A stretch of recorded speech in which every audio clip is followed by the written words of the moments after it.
Gold, trusted gold buyers. మీరు తాకట్టు పెట్టిన బంగారాన్ని విడిపించి ఈ రోజు ఉన్న మార్కెట్ ధరకు కొనబడను.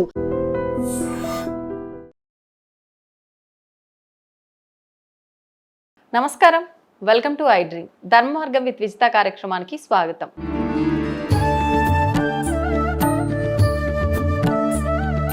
ప్రస్తుతం మనతో పాటు ఉన్నారు వేద పండితులు పవన్ కుమార్ శర్మ గారు. ఇప్పుడు వారితో మాట్లాడి మరిన్ని విషయాలు తెలుసుకుందాం. నమస్కారం అండి. నమస్కారం. మనకు ఆషాఢ మాస ప్రారంభ రోజుల్లోనే వారాహి నవరాత్రులు కూడా రాబోతున్నాయి. అయితే ప్రత్యేకించి వారాహి అమ్మవారి ఆరాధన అందరూ చేయడానికి పనికిరాదు అని చెప్తున్నారు. నిజంగా అందరూ చేయకూడదా? చేస్తే అసలు ఎవరు చేయొచ్చు, ఎలా చేయొచ్చో తెలియజేయండి. వారాహి అమ్మవారి యొక్క ఆరాధన అనేటువంటిది మనకి చాలా తక్కువ కాలం నుంచే ప్రచారంలోకి వచ్చింది. అవునండి. అంతకు ముందర మనకి ఇంత విస్తృత ప్రచారం లేదు. విశేషంగా మనకి యద్యద్ ఆచరతి శ్రేష్ఠ అని ఎవరు ప్రముఖులైనటువంటి వాళ్ళు ఆచరిస్తారో అది ఎక్కువ ప్రచారంలోకి వస్తుంది అని లోకంలో ఒక మాట. అట్లాగే చూడండి, చండీ హోమాలు కూడా ఇది వరకు ప్రాచుర్యంలో లేవు. ఇప్పుడు మన పై తరం వాళ్ళ దగ్గరికి వెళ్ళి మీరు చండీ హోమం ఎప్పుడైనా చేశారా అంటే మాకు తెలియదు అని చెప్తారు. ఎవరో అంటే గొప్ప గొప్ప చాలా అరుదుగా, అంటే దసరాల్లో అటువంటి ముఖ్య రోజుల్లో తప్ప ఇప్పుడు మనకి నిత్యకృత్యంలో కూడా చండీ హోమాలు జరుగుతున్నాయి. అంటే శాంతి కార్యక్రమాల్లోనూ అలాగే అందులో కూడా జరుగుతున్నాయి. అయితే అమ్మవారు అందులో చెప్పి ఉన్నారు, శాంతి కర్మని సర్వత్ర తథా దుస్వప్న దర్శనే అని అమ్మవారు అందులో చెయ్యమని చెప్పి ఉన్నా తొందరపడి ఎవరు ఆ పని చేయలేదు. కానీ ఎప్పుడైతే కేసీఆర్ గారు ఐదు చండీ యాగం కార్యక్రమాన్ని నిర్వహించారో అప్పుడు ప్రజలందరూ కూడా ఈ చండీ హోమం చెయ్యాలి అనేటువంటి దృక్పథంలోకి వెళ్ళారు. అట్లాగే వారాహి అమ్మవారి యొక్క ఆరాధన కూడా గతంలో మన పవన్ కళ్యాణ్ గారు ఆచరించడం, దాని ద్వారా వారు తగినటువంటి ఫలితాన్ని పొంది ఉత్తమమైనటువంటి మార్గంలో వాళ్ళు వెళుతూ ఉండడం గమనించినటువంటి వాళ్ళందరూ ఇప్పుడు మళ్ళీ మనం వారాహి అనేటటువంటిది ఒక లోకంలోకి ప్రచారంలోకి వచ్చి, అయితే ఈ దేవతలందరినీ ఉగ్రదేవతలు, తాంత్రిక దేవతలు అని పిలుస్తారు. వారాహి, శ్యామల ఇత్యాది నవరాత్రుల్ని గుప్త నవరాత్రులు అన్నారు. కానీ మనం అందరం ఆ మాట చెప్తున్నాం, కానీ అసలు గుప్తం అనే మాట వదిలేస్తున్నాం.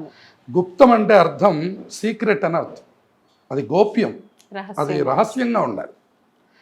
ఇప్పుడు రహస్యమైనటువంటి విషయాల్ని ప్రకటితం చేయడం ఎటువంటిదో, ఎవరిని కూడా దేవతా ఆరాధన తప్పు అనే మాట మనం చెప్పడానికి వీల్లేదు. కానీ అది ఎవరికి అవసరమో వాళ్ళు ఆచరించాలి, కానీ ఇది అందరికీ అవసరం కానటువంటిది అనేటువంటి మాట చెప్పాలి. ఎందువలన అందరూ చేయడానికి ఇది అవకాశం లేదు. అంటే ఎవరు చేయాలంటారు? ఎవరు అంటే ఆయా దేవతా ఉపాసకులు ఉంటారు ప్రత్యేకించి. ఇప్పుడు అటువంటి ఉపాసకుల దగ్గరికి మీరు అందరూ వెళ్ళి నమస్కారం చేయడానికి అవకాశం ఉంటుంది. కానీ లోకంలో ప్రచారంలో ఇంట్లో చేయడానికి అనేటటువంటి ఒక అభిప్రాయంలోకి జనాలందరూ ఉన్నారు. కానీ ఇంట్లో నవరాత్రులు చేయాలి అంటే తగినటువంటి వాతావరణం కూడా ఉండాలి. అయితే ఇప్పుడు మనం ఏం చేస్తున్నాము, సహజంగా మనకి 4 నవరాత్రులు సంవత్సరంలో ఉన్నాయి. ఏమేమిటి? ముందు చైత్రమాసంలో వచ్చే వసంత నవరాత్రులు, ఆషాఢ మాసంలో వచ్చేటువంటి వారాహి నవరాత్రులు, ఆశ్వీజ మాసంలో వచ్చేటువంటి దేవీ నవరాత్రులు, శరణ్ నవరాత్రులు అంటారు. అట్లాగే మాఘమాసం ప్రారంభంలో వచ్చేటువంటి శ్యామలా నవరాత్రులు. ఇవి 4 ఉన్నాయి. ఇందులో 2 గోప్యము, 2 ప్రకటితము అన్నారు. శ్యామల, వారాహి గోప్యంగా జరగాలి. చైత్రమాసము, ఆశ్వీజ మాసము ప్రకటితంగా జరగాలి. ఇవాళ మనం దేవీ నవరాత్రులు ఇంట్లో చేస్తున్నామండి అని అనడం చాలా అరుదుగా కనబడుతుంది. కానీ దేవీ నవరాత్రులు చెయ్యని వాళ్ళు వారాహి నవరాత్రులు చేస్తాను అనడం అది కొంత ఇబ్బందికరమైనటువంటి సన్నివేశం. ఎందువలన? లలిత ఆరాధన లేకుండా మీరు వారాహి అమ్మవారి ఆరాధన కనుక చేసినట్లయితే ఒక్కొక్కసారి మనకి ఇబ్బందులు కలిగేటువంటి అవకాశాలు కూడా ఉంటాయి. అయితే దేవతా ఉపాసన అసలు ఎక్కడైనా ఇబ్బందులు కలిగిస్తుందా అండి అనే ప్రశ్న కలగవచ్చు.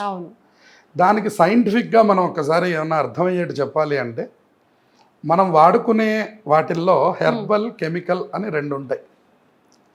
చూడండి, హెర్బల్ వాడండి, మీకు రియాక్షన్స్ ఏమీ ఉండవు.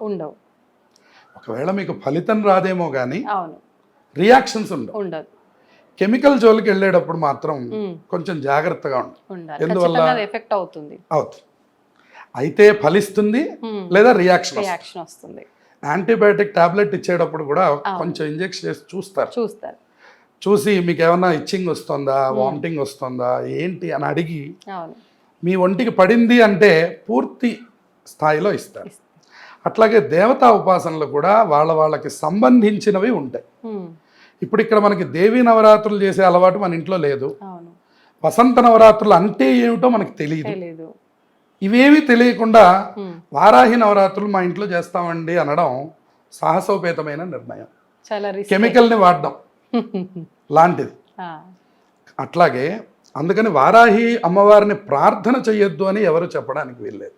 అంటే నార్మల్గా నిత్య దీపారాధన చేసుకోవడం కానీ అమ్మవారికి నమస్కారం చేయడం కానీ వేరు. కానీ ఇప్పుడు చాలా మంది కంద దీపం ఇప్పుడు లోకంలో విస్తృత ప్రచారంగా జరుగుతోంది.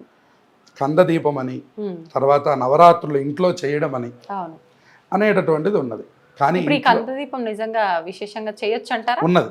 అమ్మవారికి ఆరాధన ఉపాసన పరులైనా ఎవరైనా ఉపాసనా పరులు కానీ కష్టంలో ఉన్నటువంటి వాళ్ళు కానీ చేయాలి. సహజంగా మనం ఏం చేస్తున్నామంటే కొత్తదనంతో అందరూ ఆచరించాలి అనేటువంటి విభాగంలోకి వచ్చాం. కానీ అది అందరూ అన్ని జోళ్ళకి వెళ్ళకూడదు.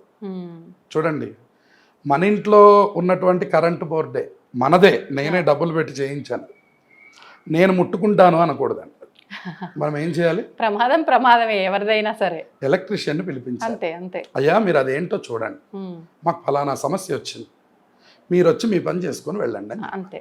అంతేగాని ఇది నా డబ్బులు పెట్టింది, మా ఇల్లు కాబట్టి నేను ముట్టుకుంటాను ఒకసారి అంటే ఒకసారి ముట్టుకొని చూడండి అని చెప్పాలి. అందుకని ఇవన్నీ కూడా ఎటువంటివి అంటే అటువంటివి అన్నమాట. అంటే మీరు దేవీ ఉపాసనని ఎన్నో సంవత్సరములుగా చేస్తూ ఇప్పుడు వారాహి అమ్మవారి యొక్క ఆరాధనని చేస్తే మీకు ఫలితములు సంభవిస్తాయి. కానీ ఈ కేవలం ఇందులో జరిగినటువంటి ప్రచారం వల్ల అమ్మవారు శత్రు సంహారం జరుగుతుంది, భూ సంబంధమైనటువంటి సమస్యలు తొలగుతాయి లాంటి విషయాల్లో గనక మీరు ఏదైనా ప్రత్యేక ఆరాధనలు గనక ఇంట్లో పెట్టినట్లయితే ఈ కెమికల్ రియాక్షన్ని కూడా మీరు చూడాల్సి వస్తుంది. ఇప్పుడు మన తరఫున పోని మనం ఏదైనా ఇబ్బందిలో ఉన్నప్పుడు ఆ ఉపాసనా పరుల చేత మనకు సంబంధించిన కార్యక్రమం చేయించుకుంటే ఫలితం ఉంటుందా? తప్పకుండా ఉంటుంది. కానీ వాళ్ళు ఎక్కడ చేయాలి? వాళ్ళు వచ్చి చేయాలి. మన ఇంట్లో చేయొచ్చా? మన ఇంట్లో చేయొచ్చు. అంటే మీకు ఉపాసకుడు దగ్గరగా ఉన్నాడు అనుకోండి, మీకు దానివల్ల సమస్య రాదు. ఉపాసకుడు మీదకి ముందు అమ్మవారి యొక్క దృష్టి వెళ్ళినప్పుడు ఓహో వీడు ఫలానా అనేటటువంటి దృష్టి వెళ్తుంది. కానీ ఆవిడ కన్నులు తెరిచినప్పుడు కానీ అటువంటిప్పుడు కానీ ఆ ఉపాసకులు కాకుండా సామాన్యులు కూడా వెళ్ళి ముట్టుకునేటటువంటి ప్రయత్నాన్ని చేస్తే అది ఆ సందర్భంలో ఎటువంటిది అనేది మనం ఏమి చెప్పలేం. ఈ రియాక్షన్ ఎటువంటిది, ఖచ్చితంగా ఇలాగే వస్తుందనో లేదా మీరు భయపెడుతున్నారనో, చేసేటటువంటి వాళ్ళని కూడా మీరు భయపెడుతున్నారు అని లోకంలో అనిపిస్తుంది. కానీ ఇది భయపెట్టడం కాదు, ఉన్న సత్యం మనం మాట్లాడుకోకపోతే ఇబ్బందులు ఎదుర్కొనేటప్పుడు కూడా అటువంటి స్థితే ఉంటుంది. కాబట్టి ఇబ్బందికర పరిస్థితుల్లో మనం పడడం కంటే ఊరుకున్నంత ఉత్తమం లేదు అని మనకి ఉన్నది. కాబట్టి మనకి మౌనంగా అమ్మవారికి ఆరాధన చేయగలసిన పనే లేదు. ఇప్పుడు అసలు ఒకవేళ ఆరాధన చేయాలన్నా ఇది రాత్రి సమయంలో చేయాలి అని ఇది తప్పకుండా అసలు దీనికి ఎన్ని నియమాలు ఉన్నాయి. ఇది ఆ ఉపాసకులు కూడా ఎట్లా చేస్తారు, ఉదయం నుంచి 6 గంటల వరకు ఉపవాసం ఉండాలి. 6 గంటల తర్వాత అంటే సూర్యాస్తమయం అయ్యాక చీకటి పడినటువంటి తర్వాత ఇంకా 6 to 9 అంటున్నారు. కానీ ఉపాసకులు అది కూడా ఒప్పుకోరు, 8 గంటలకి ప్రారంభం. ఎందుకంటే కంచి పరమాచార్య స్వామి వారు చెప్పిన మాట ఏమిటంటే రాత్రి దేవతలు అంటారు వీళ్ళని. అందుకనే మీకు కాశీలో కూడా వారాహి అమ్మవారు క్షేత్రపాలకురాలు ఆవిడ. ఆవిడకి రాత్రి సందర్భమైనటువంటి యొక్క పూజలు కార్యక్రమాలు జరుగుతాయి. అందుకని దర్శనం కూడా మీకు డైరెక్ట్గా జరగదు. కాశీలో కూడా మీరు వెళితే ఇలా మీరు వెళ్ళి విగ్రహం ముందర నుంచోలేరు. అంత శక్తి స్వరూపిణి అమ్మవారు. ఆవిడ దండనాయకి లలిత అమ్మవారికి. ఆవిడేమో మంత్రిని, ఈవిడ దండనాయకి. మంత్రిని ఎవరు? శ్యామల. దండనాయకి ఎవరు? వారాహి. వీళ్ళిద్దరూ అమ్మవారి యొక్క శక్తులు.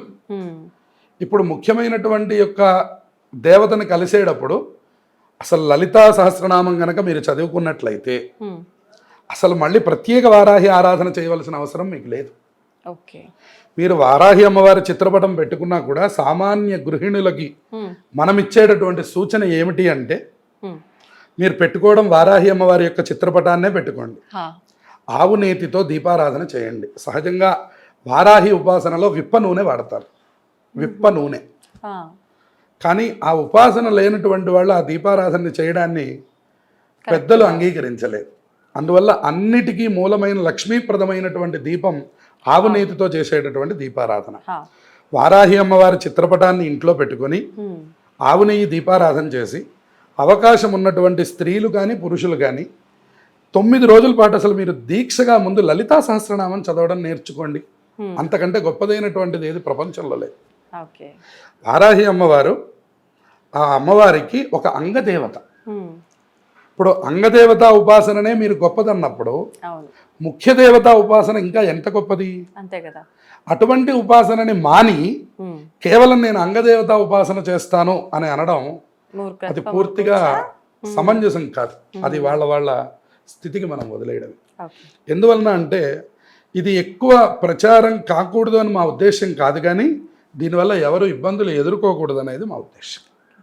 అందువల్ల ఖచ్చితంగా ఇది అందరూ చేసే ఉపాసన కాదు అనేటువంటి విషయాన్ని బాగా తెలుసుకొని తప్పకుండా మీరు ఆ 9 రోజులు దీక్ష చేయగలిగితే, భోజనాది నియమాలు కూడా లేవు. స్నానం చేసి శుభ్రమయ్యి ప్రతిరోజు రాత్రి 8 గంటలకు కూర్చొని, కుటుంబం అంతా చేరతారు నా ఉద్దేశం 8 గంటలకి, అందరూ కూర్చొని అమ్మవారికి ఒక ఆవు నెయ్యి దీపారాధన చేసి ఆ వారాహి అమ్మవారిని ప్రార్థన చేసి అమ్మవారికి ఒక్క లలితా సహస్రనామం పారాయణ చేయండి.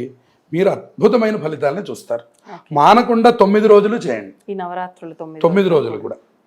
విశేషించి ఆషాఢ మాసం అంటేనే మనకి విశేష మాసం అమ్మవారి ఉపాసన. మన తెలంగాణ ప్రాంతంలో బోనాలు, అమ్మవారికి విశేష ఆరాధనలు చేయడం మనం చూస్తాం. కాబట్టి ఈ సందర్భంలో మనం ఏ రకంగా అమ్మవారి ఆరాధన చేసినా అమ్మవారు మనల్ని అనుగ్రహిస్తారు. కాబట్టి వారాహి నవరాత్రులు అనేటువంటివి కొంతమంది ఉపాసకులకు సంబంధించినవి. కాబట్టి మీ దగ్గర ఉన్నటువంటి దేవాలయానికి వెళ్ళండి. లేదు ఆ ఉపాసకులు ఏదైనా ఇంట్లో ఆరాధన చేస్తున్నప్పుడు మీరు అక్కడికి వెళ్ళి నమస్కారం చేయండి, కానీ ఇంట్లో పెట్టే సాహసం చెయ్యొద్దు అని ప్రత్యేకమైన సూచన. ఒకవేళ మాకు ఇంట్లో చేయాలని ఉందండి, మా దగ్గరలో ఎవరు లేరు, మేము ఎక్కడో అపార్ట్మెంట్లో ఉంటాం, గచ్చిబౌలి, మాకు ఇక్కడ అవకాశం లేదు అంటే తప్పకుండా ఇప్పుడు నేను చెప్పినట్టుగా ఆవు నెయ్యి దీపారాధన చేసి లలితా సహస్రనామాన్ని రాత్రి 8 గంటల సమయంలో చదువుకోండి. దాని ద్వారా మీకు ఉత్తమమైనటువంటి ఫలితాలు వస్తాయి. మీరు ఏ కోరికతో అమ్మవారికి ఈ పారాయణని సమర్పిస్తారో ఆ కోరిక అమ్మవారు తప్పకుండా నెరవేరుస్తుంది.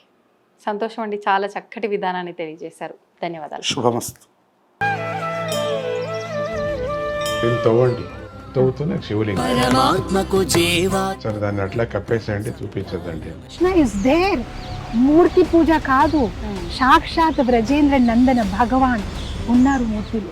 ఏమీ ఆశించకుండా ఆరాధించే వాళ్ళు కూడా ఉన్నారా ప్రభుజీ? నిజమైన భక్తి అంటే మనకు తెలియదు కాబట్టి